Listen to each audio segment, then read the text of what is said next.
Neville Goddard lecture. Believe it in. The objective reality of this world is solely produced by the human imagination, in which all things exist. Tonight, I hope to show you how to subjectively appropriate that which already exists in you and turn it into an objective fact. Your life is nothing more than the outpicturing of your imaginal activity, for your imagination fulfills itself in what your life becomes. To say, "I am going to be rich," will not make it happen. You must believe rich is in by claiming within yourself, "I am rich." You must believe in the present tense, because the active, creative power that you are is God. He is your awareness, and God alone acts and is. His name forever and ever is I am. Therefore, he can't say, "I will be rich," or "I was rich, but I am rich." Claim what you want to be aware of here and now, and although your reasonable mind denies it, and your senses deny it, if you will assume it, with feeling, your inward activity, established and perpetuated, will objectify itself in the outside world, which is nothing more than your imaginal activity, objectified. To attempt to change the circumstances of your life before you change its imaginal activity is to labor in vain. This I know from experience. You must change your imaginal activity, for it is the one and only cause of your life. And you can believe anything in if you will not accept the facts your senses dictate. For nothing is impossible to imagine, and imagining, persisted in and believed, will create its own reality. Now all things exist in God, and He exists in you and you exist in Him. Your eternal body is the human imagination, and that is God Himself. Your imagination is an actual body in which everything is contained. When you imagine, the thing itself comes out of that divine body, Jehovah. The story of Jesus is a wonderful mystery that cannot be solved until you discover, from experience, that He is your own wonderful human imagination. We are told that God speaks to man in a dream and unveils Himself in a vision. Now, vision is a waking dream like this room, while a dream occurs when you are not fully awake. A few years ago, this vision was mine. I was taken in spirit into one of the early mansions on 5th Avenue in New York City at the turn of the century. As I entered, I saw that 3 generations were present, and I heard the eldest man telling the others of their grandfather's secret. These are his words. Grandfather used to say, while standing on an empty lot, "I remember when this was an empty lot." Then he would paint a word picture of what he wanted to build there. He saw it vividly in his mind's eye as he spoke, and in time it was established. He went through life in that manner, objectively realizing what he had first subjectively claimed. I tell you, everything in your outer world was first subjectively appropriated. I don't care what it is. Desire can be your empty lot where you may stand, remembering when that which you now have was only a desire. If I now say, "I remember when I lectured at the Women's Club in Los Angeles," I am implying I am no longer there and am where I want to be. Remembering when you were poor, I have taken you out of poverty and placed you in comfort. I remember when you were sick, by taking you out of sickness and placing you in the state of health. I remember when you were unknown, implies you are now known. By changing my memory image of you, I can now remember when you, with all your fame and fortune, were unknown and broke. That was the secret of grandfather's success. This is what I learned in vision. Do not put this thought aside because it came to me in vision. In the 12th chapter of the book of Numbers, it is said that God speaks to man through the medium of dreams and makes Himself known through vision. If God makes Himself known to you through vision and speaks to you in dream, what is more important than to remember your dreams and visions? You can't compare the morning's paper or any book you may read to your vision of the night, for that is an instruction from the depth of yourself. God in you speaks to you in a dream, as He did to me when He took me on a trip in time to that beautifully staffed mansion at the turn of the century. As spirit, I was invisible to those present, but I heard more distinctly than they, and comprehended the words more graphically than they, because they had their millions. And who is going to tell one who already has millions how to get them? I entered their environment to hear their story, in order to share it with those who will hear and believe my words and then try it.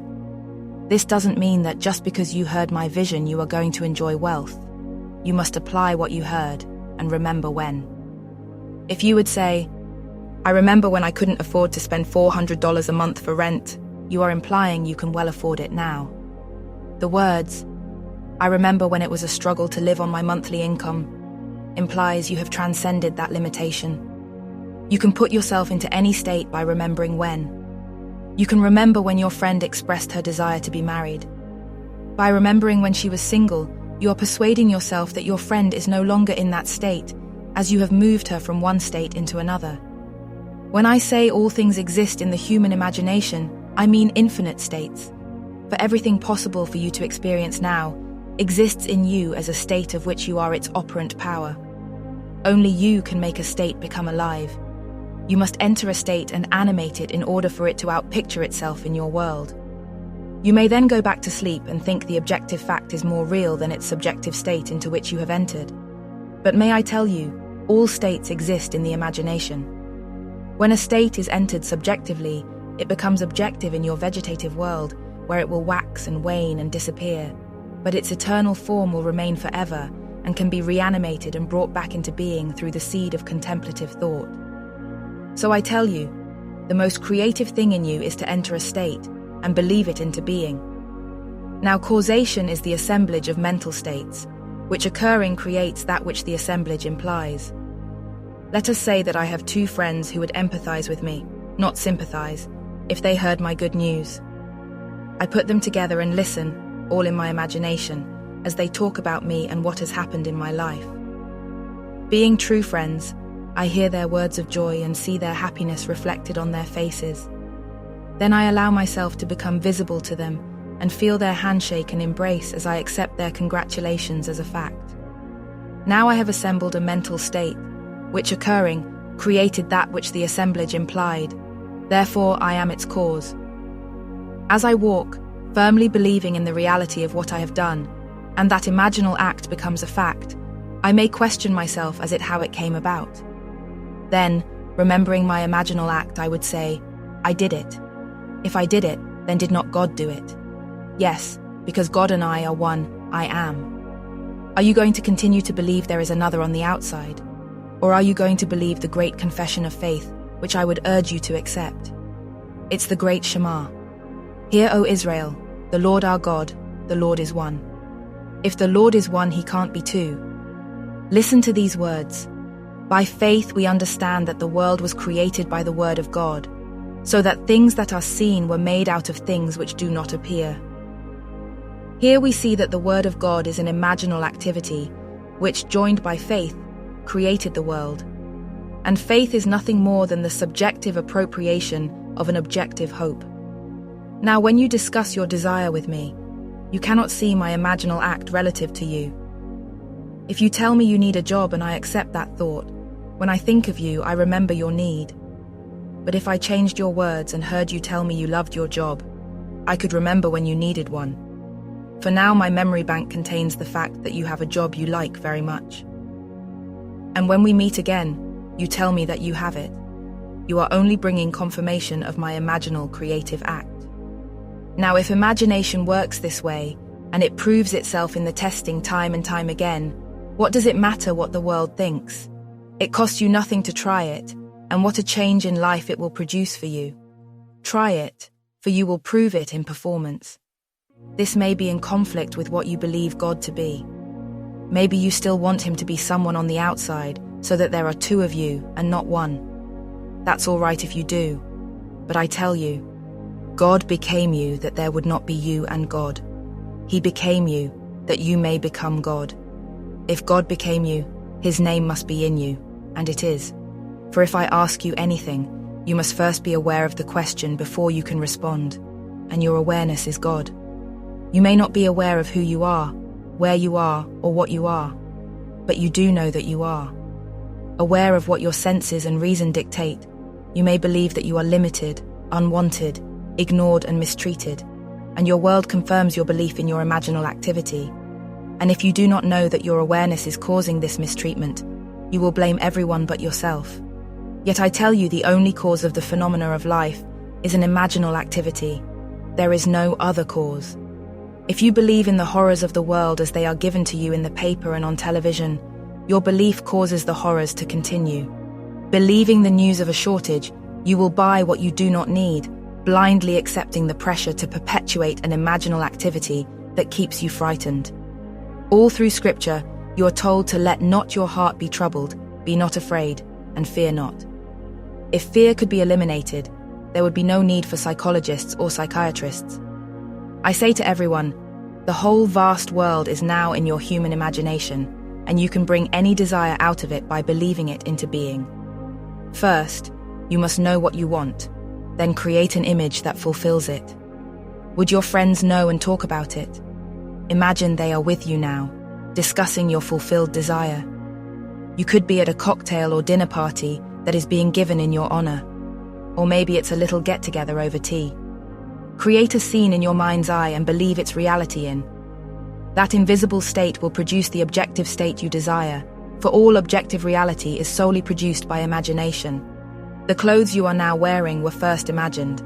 The chair in which you are seated, the room that surrounds you. There isn't a thing here that wasn't first imagined. So you can see that imagining creates reality. If you don't believe it, you are lost in a world of confusion. There is no fiction. What is fiction today will be a fact tomorrow. A book written as a fictional story today comes out of the imagination of the one who wrote it, and will become a fact in the tomorrows. If you have a good memory or a good research system, you could find today's facts. Not every fact is recorded, because not every thought is written, yet every person imagines. A man feeling wrongfully imprisoned and desiring to get even will disturb the world, because all things by a law divine in one another's being mingle. You can't stop the force that comes from one who is imagining, because behind the mask he wears, you and he are one. Start now to become aware of what you are thinking, for as you think, you imagine. Only then can you steer a true course to your definite end. If you lose sight of that end, however, you can and will be moved by seeming others. But if you keep your mind centered in the awareness of dwelling in your destination, you cannot fail. The end of your journey is where your journey begins. When you tell me what you want, do not try to tell me the means necessary to get it, because neither you nor I know them. Just tell me what you want, that I may hear you tell me that you have it. If you try to tell me how your desire is going to be fulfilled, I must first rub that thought out before I can replace it with what you want to be. Man insists on talking about his problems. He seems to enjoy recounting them and cannot believe that all he needs to do is state his desire clearly. If you believe that imagination creates reality, you will never allow yourself to dwell on your problems, for you will realize that as you do, you perpetuate them all the more. So I tell you, the greatest thing you can do is to believe a thing into existence. Now, if you keep this law, you don't have to broadcast what you want. You simply assume that you have it, for, although your reasonable mind and outer senses deny it, if you persist in your assumption, your desire will become your reality. There is no limit to your power of belief, and all things are possible to him who believes. Just imagine what an enormous power that is. You don't have to be nice, good, or wise, for anything is possible to you when you believe that what you are imagining is true. That is the way to success. I believe any man who has been successful in his life's venture has lived as though he was successful. Living in that state, he can name those who aided him in achieving his success. And he may deny that he was always aware of success, but his awareness compelled the aid he received. To believe your desire into being is to exercise the wonderful creative power that you are. We are told in the very first Psalm, "Blessed is the man who delights in the law of the Lord. In all that he does, he prospers." This law, as explained in the Sermon on the Mount, is psychological. You have heard it said of old, "Thou shalt not commit adultery." But I say unto you, anyone who lusts after a woman has already committed the act of adultery with her in his heart. Here we discover that it is not enough to restrain the impulse on the outside. Adultery is committed the moment the desire is thought. Knowing what you want, gear yourself towards it, for the act was committed in the wanting. Faith must now be added, for without faith it is impossible to please God. Can you imagine a state and feel that your imaginal act is now a fact?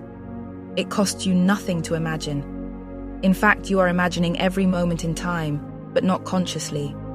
But may I tell you, If you use your creative power by imagining a desire is already fulfilled, when you get it, the circumstances will seem so natural that it will be easy to deny your imagination had anything to do with it, and you could easily believe that it would have happened anyway. But if you do, you will have returned to sleep once again. First of all, most of us do not even realize our own harvest when it confronts us. And if we do remember that we once imagined it, reason will tell us it would have happened anyway.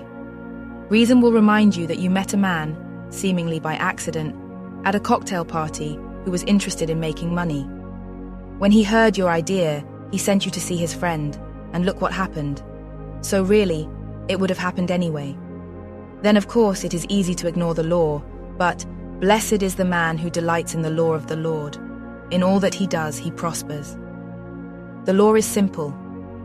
As you sow, so shall you reap. It is the law of like begets like. As you imagine, so shall your life become. Knowing what you want, assume the feeling that would be yours if you had it. Persist in that feeling, and in a way you do not know and could not devise, your desire will become a fact. Grandfather made his fortune by standing on an empty lot and saying to himself, "I remember when this was an empty lot." Then he would paint a beautiful word picture of the structure he desired there. This is a wonderful technique. You can remember when you were unknown, penniless and ill, or a failure. Remembering when you were implies you are no longer that, and your power is in its implication. Use the law, and it will take you from success to success, as you conceive success to be. Now let us go into the silence.